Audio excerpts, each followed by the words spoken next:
His children, 6 children, are in the courtroom at this point listening to all of this. And the jury was picked knowing that they needed a certain level of comfort to hear these types of descriptions. It was very emotional and really tough to hear, bro. Is there any message for the alleged victims? Do you apologize on behalf of your father? Do you believe your father's innocent? Do you still support your father's innocence? Do you apologize on behalf of your father? For the first time, the three Combs sisters appeared at the trial to provide emotional support for their father, but less than an hour later, they stood up, embraced each other tightly, and left the courtroom in tears.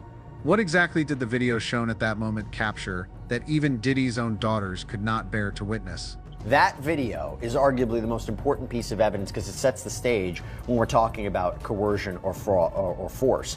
We need you to step to the side. Step to the side, please. Yes, give us a little space. Give us a little space. Give us a little space. In Manhattan federal court, the air was still before the trial began.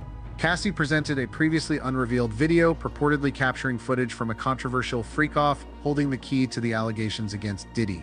According to the prosecutor, the video is pivotal evidence unveiling a web of accusations targeting Diddy and secrets tied to his family. As the tape was officially admitted as evidence, the gazes among the Combs family members grew heavy, as if they knew they were about to face something irreversible. Just minutes after the video began, Delilah frantically covered the eyes of her twin sister, Jessie. Chance and Justin, however, couldn't tear their gaze from the screen where the image of a familiar woman suddenly appeared. Was it Kim Porter? On those drives, the witness says 8 videos featured 8 celebrities at Diddy freak-offs or parties, and that 6 were males, 2 were females. The drive also included a manuscript of an alleged Kim Porter memoir, a memoir that her 4 kids insist is fake. Whispers from the audience spread rapidly like a wave of sound rising in the hushed courtroom. Then, without a word, all 3 left the room. The question lingers, what was revealed in that footage? And why, on their first visit to support Diddy, did they also turn and flee? Beneath Manhattan's leaden sky, a bustling crowd converged on the federal courthouse where the trial of Sean Diddy Combs entered what seemed like just another day. Outside, reporters jostled for position, cameras flashed incessantly, and protest signs rose high, bearing the words "Justice for the victims." Murmurs of speculation rippled through the throng, from curious onlookers to legal analysts, all sensing the weighty atmosphere before a trial promising high drama. Inside, the courtroom was packed, not a single seat vacant. Sketch artists' pens raced across paper, cameras clicked rhythmically, and the jury's gazes were steely, poised to dissect every detail. The air in that oak-paneled room felt compressed, each breath seeming to fight for existence. The unexpected presence of the Combs family drew all eyes. For the first time since the scandal broke, the family's reserved seats were no longer vacant. Chance, Delilah, and Jessie, Diddy's 3 daughters, sat prominently in the front row, joined by Justin Combs, the defendant's son. They were impeccably dressed, their simple yet elegant attire radiating an unanticipated maturity. The girls' faces were stoic, their eyes seemingly concealing a web of intricate emotions. When the media inquired about their attendance, Chance responded with a calm but resolute voice, "We're here to support our father." Yet in their gazes something felt unfinished, a subtle void, as if they were steeling themselves for something far weightier than their words could express. Prosecutor Rachel Harper, a middle-aged woman with silver hair neatly tied back and thin-framed glasses, rose from the prosecution's table. Her voice resonated, deliberate yet commanding, like the steady beat of a drum heralding a momentous event. Ms. Fincher, she began, her piercing gaze fixed on Cassie. Please describe to the court what has been referred to as the freak-off and your role in those events. The courtroom seemed to hold its breath, awaiting her response. Cassie drew a deep breath, her eyes sweeping the room, pausing briefly on Alex, seated nearby, his steady gaze serving as an anchor. She pressed her lips together, then began to speak, her voice low but resolute, as if each word had been carefully weighed. I met Sean in 2005. I was 19, just signed to Bad Boy Records. He was a powerful man, an icon in the music industry. He promised to take me to the top, to make me a star.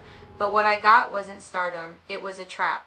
She paused, her gaze sweeping across the jury, as if to ensure they grasped the gravity of what she was about to reveal.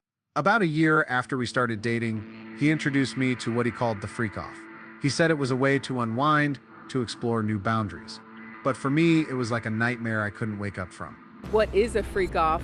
The freak off essentially was something that Cassie said she learned about through Sean Combs about a year into their relationship. He described it as voyeurism. Cassie described the freak-offs as meticulously planned gatherings orchestrated by Diddy, where he held absolute control.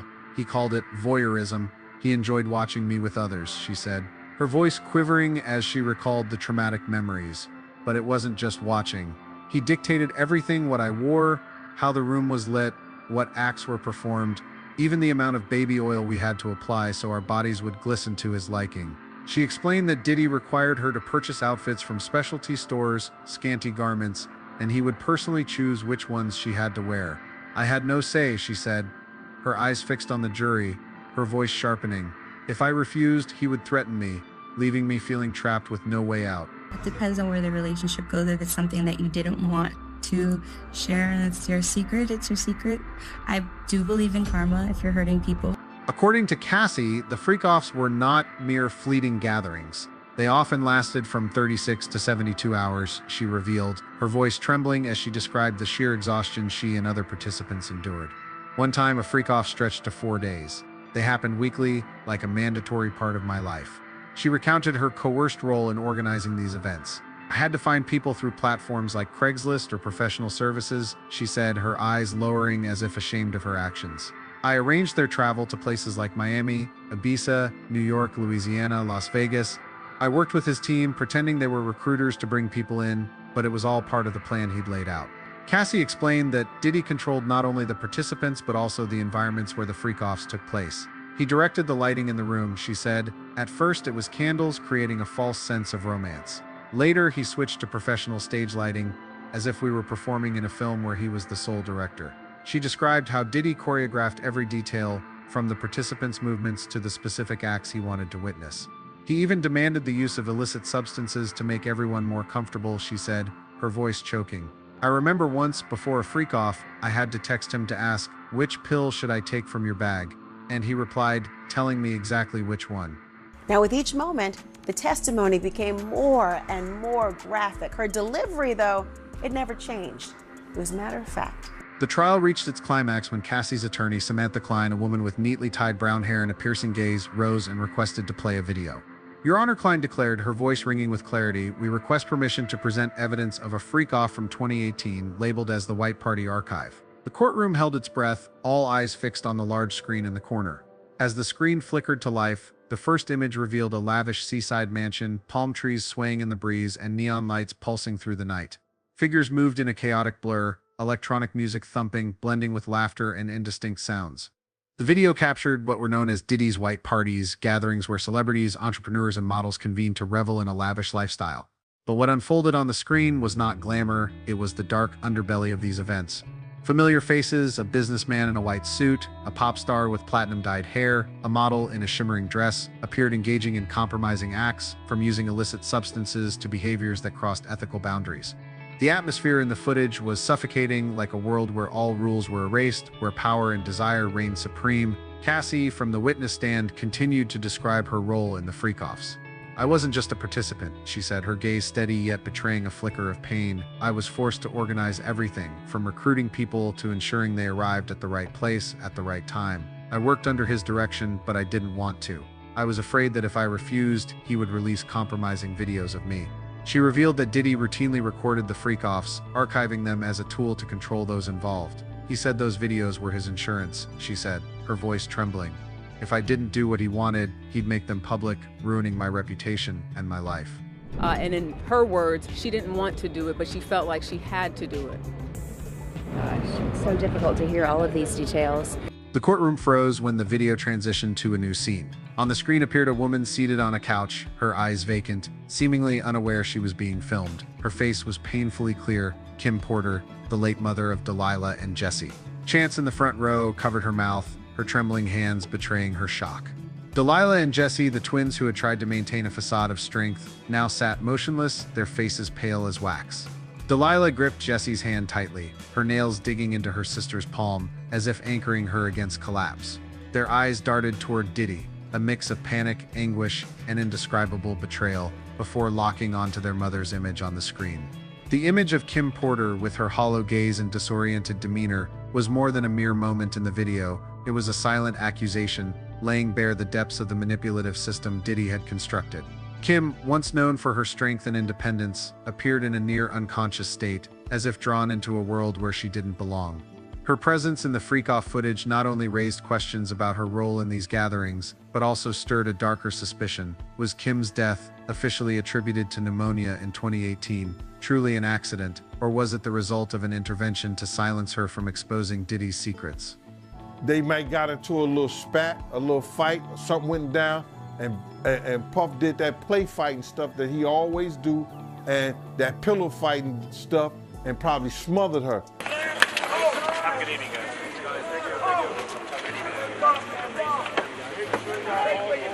Diddy, no longer able to maintain his composure, slammed the table and stood up, his chair tipping back with a piercing screech. "Stop the video now," he shouted, his voice hoarse, eyes blazing red. "My children are here, you can't do this." But his outburst was drowned out by Jessie's stifled sobs, soft yet sharp, slicing through the air like a knife. Chance, her eyes bloodshot, sprang to her feet, pulling her trembling twin sisters and rushing them out of the courtroom. The sound of Delilah and Jessie's cries echoed from the hallway, a haunting lament that shook the room. A juror bowed their head, hand covering their mouth, eyes brimming with emotion. A reporter in the back row shook their head, whispering to a colleague, "This isn't just a trial, it's a tragedy." In the cold courthouse hallway, Delilah clung tightly to Jessie, as if trying to soothe the raw pain that had just erupted. The image of their mother on the screen, her vacant, unfamiliar gaze, had pierced their hearts, shattering the warm memories of Kim Porter, the woman who had always sheltered and loved them. Delilah recalled the evenings when their mother sang lullabies, her gentle voice a comfort amidst life's storms. Jessie, tears welling in her eyes, could only whisper, "Why was Mom there?" Her question hung in the air, unanswered, met only by anguish and a growing suspicion about the father they had once idolized. Neither could bear the possibility that Diddy, who had always professed to love them above all else, might have drawn their mother into a dark world, and perhaps even played a role in her death. We are about to play the freak-off videos, and guess who's sitting front row? Diddy's sons are in the courtroom this morning. Diddy's attorney, Victor Langston, a towering man with salt and pepper hair and a voice like rolling thunder, rose to counter Miss Ventura. He began, his probing gaze fixed on Cassie. "You've described these events as if you were a victim with no agency whatsoever. But let's consider the context. You signed a 10-album deal with Bad Boy Entertainment. You lived in luxury apartments, traveled the world, and attended extravagant gatherings. Is it possible you willingly participated in these freak-offs to secure your place in Mr. Combs' world?" His question struck like an arrow, causing Cassie to falter momentarily. She took a deep breath, her eyes briefly meeting Alex's, drawing strength from his presence. "No," Cassie replied, her voice sharpening, her gaze resolute. "I didn't choose. I was coerced. What I received wasn't a reward, it was the price I paid to survive. He controlled everything, my career, my friends, even my thoughts. I had no choice but to follow his demands, because if I didn't, I would lose everything." Her words rang out in the courtroom like a declaration, prompting a few jurors to nod subtly, their eyes reflecting empathy. Langston pressed on, his tone lowering, as if trying to lure Cassie into a trap. "Miss Ventura, did you ever collaborate with others, such as Miss Kim Porter, to carry out these freak-offs at Mr. Combs' behest? Were you and Miss Porter willing participants enjoying the lifestyle Mr. Combs provided?" The question sent a shiver through the courtroom. The mention of Kim Porter, the late mother of Delilah and Jessie, cut like a razor, reopening the raw pain the Combs family was struggling to conceal. Cassie shook her head, a flash of anguish in her eyes. "No," she said, her voice trembling yet firm. "Kim was trapped, just like me. We weren't complicit, we were victims of the same system. He made us feel like there was no way out, as if everything we had, our careers, our families, our reputations, depended on pleasing him." Her words struck like a blade, and though Diddy remained seated, his unease was palpable. A finger tapped restlessly on the table, his eyes flickering toward the empty seats where his daughters had been, as if searching for a shred of solace in their absence. The emergence of the video featuring Kim Porter, coupled with Cassie's damning testimony, was not merely a blow to Diddy's reputation, it was a dagger plunged into his deepest vulnerability, his love for his children, Chance, Delilah, and Jessie, the daughters Diddy has always proclaimed as the heart of his existence, were forced to witness their mother in a hollow, lifeless state, as if she were a casualty of the world their father had crafted. The girls' anguish, expressed through their sobs and frantic exodus from the courtroom, underscored the video's devastating impact. Their presence at the trial, precisely when the video was unveiled, sparked public suspicion. Why did Kim Porter's children appear at such a sensitive moment? The coincidence fueled speculation of a deliberate intent to target Diddy's Achilles heel, his devotion to his daughters. While Delilah and Jessie fled in tears, Chance and Justin remained composed, their cold gazes fixed on Diddy rather than following their sisters. This behavior left many wondering, do they truly believe in their father, or does their stoic demeanor conceal a profound doubt, a readiness to confront the truth? For years, the media has portrayed the Combs family as a symbol of unity, especially after the death of Kim Porter, the soul-binding Diddy and his children. Yet, when Chance and Justin appeared at the trial, their presence was not mere support, but a veil for hidden motives, hinting at a silent power struggle within the family. The quiet gazes of Chance and Justin, untouched by Kim Porter's bloodline, harbored what loyalty or a cunning scheme. Chance, Diddy's daughter with Sarah Chapman, grew up on the edge of pain. Not a child of Kim, she drifted in isolation, bereft of warm maternal memories. When Kim passed in 2018, her children clung to cherished moments, while Chance faced only a chilling loneliness. Images of Diddy doting on Kim's children in the media stirred in Chance a nameless ache, casting her as a shadow in the family's tender moments. Justin, Diddy's eldest son with Misa Halton, bore a steely resolve. Unbowed by sorrow, he forged himself into a sharp, cold strategist. Viewing the Combs family as a chessboard of power, Justin mastered Diddy's game, navigating brutal trials and scandals hushed to shield the family's name. Beneath his polished facade, those scars shaped him into a master player, ever poised to upend the board. Unlike Chance, Justin did not succumb to pain but honed his edge, observing the family's unspoken rules from youth. He saw Kim's children bask in a mother's love he never knew, yet rather than envy, he learned to read Diddy. As a father, Diddy both cherished and challenged his children, especially Justin, through fierce rivalries and cryptic tasks. Rumored scandals Justin faced were silenced by Diddy to protect their legacy. Those hidden wounds transformed Justin into a cunning strategist, always awaiting the moment to reshape the game. The presence of Chance, Delilah, and Jessie at the trial was no mere coincidence. Word had leaked that Diddy had strictly forbidden any family members from attending, a calculated move to safeguard his public image and shield his children from painful revelations. Yet, when the three daughters took their places in the front row alongside Justin and Janice, their arrival stunned onlookers. What drove Kim Porter's children, ever obedient to their father, to defy his command and appear precisely on the day a damning video was unveiled? Suspicions swirled that Justin and Chance, each carrying their own scars and ambitions, had quietly orchestrated a plan to confront Diddy, their true motives shrouded in mystery. Justin, with his sharp intuition, had long recognized Chance's vulnerability. He saw in his sensitive sister, haunted by a sense of abandonment, the key to sparking a rebellion. In the months leading up to the trial, Justin approached Chance not as a comforting brother, but as a sower of doubt. "Have you ever wondered who Dad really is?" he asked in a private conversation, his voice low yet piercing. He shared stories Chance had never heard of controversial white parties, of Diddy's manipulation of those around him, and of Kim Porter, the mother they idolized, who may have been ensnared in circumstances beyond her control. His words stirred the buried pain and injustice Chance had suppressed for years, prompting her to question the father she revered. Though hesitant, Chance couldn't resist Justin's revelations. She reached out to Delilah and Jessie, the sisters she'd always felt distant from. In late-night calls, her voice trembling, she urged, "We need to be there for Dad, but also to understand what really happened." Without mentioning the video or Justin's disclosures, her earnestness persuaded her sisters. Delilah and Jessie, despite their reluctance, agreed to attend, believing their presence would support their father. Unbeknownst to them, Chance, guided by Justin, had unwittingly become part of a larger scheme, though Justin's true aim, vengeance, power, or truth, remained an enigma. Behind the curtain, Justin's machinations went beyond persuading Chance. Whispers emerged that he orchestrated the delivery of the 2018 White Party archive video to Cassie Ventura's lawyer, Samantha Klein. The footage capturing Kim Porter in a vulnerable state at a white party was no random find. Confidential sources suggest Justin tapped his network of allies to funnel the video to Cassie, ensuring it became a pivotal piece of evidence.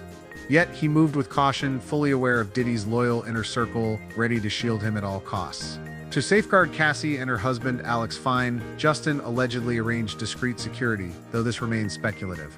"She's the only one who can speak the truth," he texted a friend via an encrypted app, his tone icy yet resolute if rumors hold true. As the trial unfolded, tension gripped the room. Cassie took the stand, recounting years under Diddy's control, threats and abuse that trapped her in fear. "He wanted me to be his entirely," she said, her voice low but sharp, riveting the jury. Chance, Delilah, and Jesse sat in the front row, each wrestling with private turmoil. Chance masked her unease, torn between loyalty to her father and the truth Justin revealed. Delilah and Jesse, unaware, gazed at their father with love, only to recoil in panic as the video played. When the White Party archive was unveiled, the screen revealed a seaside mansion, neon lights flickering, and chaotic figures, including Kim Porter, the mother who raised them. Delilah and Jesse, frozen in shock, fled sobbing, their cries echoing like a blade through the hall. Diddy leapt up, roaring to stop the video, his eyes blazing, but they lingered on Chance and Justin, sensing their foreknowledge. Chance, her face steely, met her father's gaze, her unflinching eyes demanding answers. Justin, arms crossed, his stare cold, stood unmoved by Diddy's rage. Within him, a chilling satisfaction bloomed as his father's empire teetered under the weight of exposed secrets. Yet, deep in his soul, a pang lingered, where a faint love for the father he once idolized still flickered, tearing him between justice and the agony of betraying blood.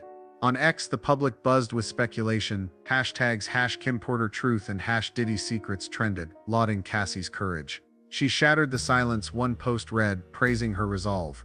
But Kim Porter's video sparked questions. Why did Chance and Justin, not Kim's children, ensure their sister's presence? Some on X speculated that Justin exploited Chance's emotional wounds to exact revenge on Diddy. "Justin craves power, Chance seeks truth," one comment asserted. The trial of Diddy transcends a mere legal battle. It serves as a stark warning about power, manipulation, and the secrets lurking beneath the glamour of the entertainment world. Cassie Ventura's testimony, bolstered by the Freak-Off video, laid bare a realm where Diddy reigned supreme, turning figures like Cassie and Kim Porter into instruments of his ambition. The meticulously staged Freak-Offs, with their suffocating atmosphere, were more than parties, they were emblems of Diddy's absolute control over those in his orbit. The emergence of Kim Porter's image in the video forced Diddy's daughters, Chance, Delilah, and Jesse, to confront a harrowing truth. The father they once idolized may have drawn their mother into a dark underworld.